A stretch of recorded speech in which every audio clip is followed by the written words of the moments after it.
Amy Koch, who's a Republican strategist. Amy joins us from Minneapolis. Welcome to the program, Amy. Really appreciate your time. Is the NRA right?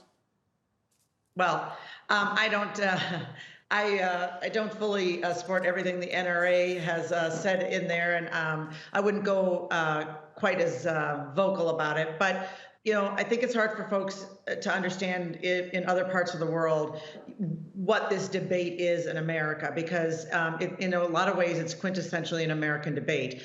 Enumerated in our Bill of Rights, right there with the freedom of speech, is the freedom and the right to bear arms. And so it's taken very seriously. I'm a big proponent of the Second Amendment. And so then what we are talking about, never in the history, I don't see a time when where guns and firearms are not going to be a part of Americans' culture, whether it's hunting and whether it's just the inherent right to bear arms. And so what the president is talking about today, are some sort of around the edges to the Second Amendment. And some of the things that he proposed today, I actually support. Other things I have questions about. But ultimately, this is something that Congress, if they're going to debate it, if there's going to be a move, is going to have to move in a bigger way. A lot of what the president proposed today is just sort of guidelines or an outline, because so much of what he is doing he can't get at, he can't do the things that the legislature can do. Sure, absolutely. Look, you mentioned the Second Amendment. Just explain this to us, because surely a modern country like the United States should be moving with the times. Isn't the Second Amendment something that comes from close to the birth of the U.S. nation after gaining independence from the colonizing power of the United Kingdom? And the right to bear arms was about those militias who might be protecting that newfound country from external threats, whether they may be British soldiers or indigenous Americans.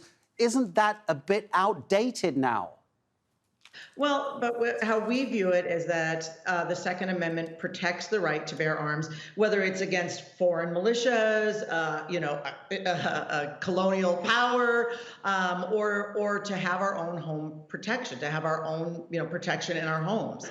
And so that's really how a lot of Americans look at it, as well as, of course, hunting and shooting sports are a big deal here. It's something that people take very seriously. So that is Amy, how we view it. Sure. In our opinion. Okay. Yeah. Absolutely. Okay, let's listen to just one more clip from what Biden was saying there in the Rose Garden. And it's about greater issues around gun control. And Amy kind of mentioning about how difficult this might be in terms of legislation and congressional opinion on this, because the president sees a future for the U.S. without assault rifles, and he's called for a nationwide ban on that sort of weapon. We should also ban assault weapons and high-capacity magazines in this country. For that 10 years we had it done, the number of mass shootings actually went down. Even law enforcement officials have told me and told other champions of this legislation, they sometimes feel outgunned by assault weapons with large capacity magazines. Okay, Amy, here's a list. These are locations. Mass shootings: Boulder, Orlando, Parkland, Las Vegas, Aurora, Sandy Hook, Waffle House, San Bernardino, Midland, Odessa, Poway Synagogue, Sutherland Springs, Tree of Life Synagogue. All mass shootings in which the shooter used an AR-15.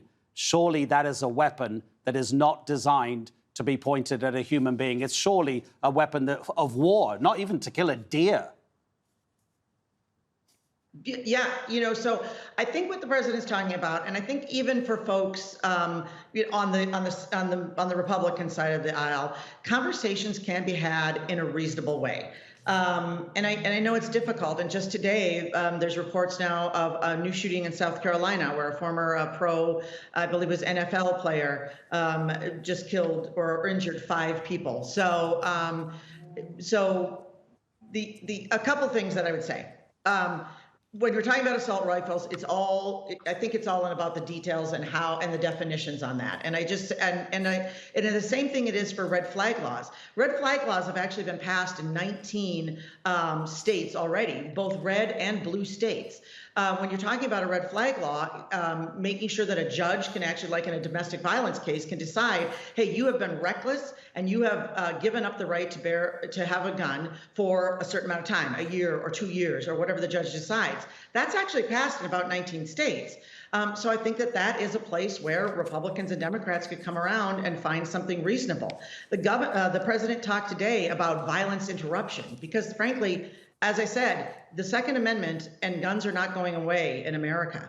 And we talk a lot about mental health, which I think is an issue, but also violence interruption and the president offering $1 billion to get ahead in whether it's youth programs and violence and other mitigation programs. I think that's important, and I agree with him on that.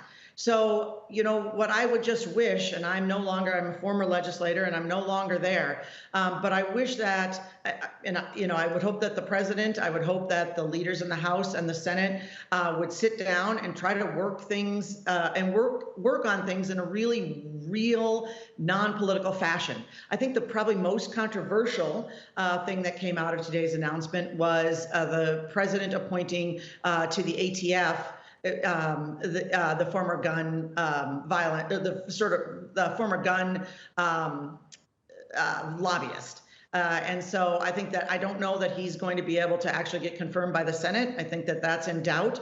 And that was maybe the most controversial thing that he offered today. A lot of what he's talking about was, were things that I think the states and Congress could actually take a look at and have conversations about. Some of the proposals may or may not be super controversial based on how they're implemented. So. Amy, thank you so much indeed. Really appreciate it. It's quite amazing how often international news channels come back to this story about what's happening in your country with guns. Amy Koch, a Republican strategist in Minneapolis. Take care.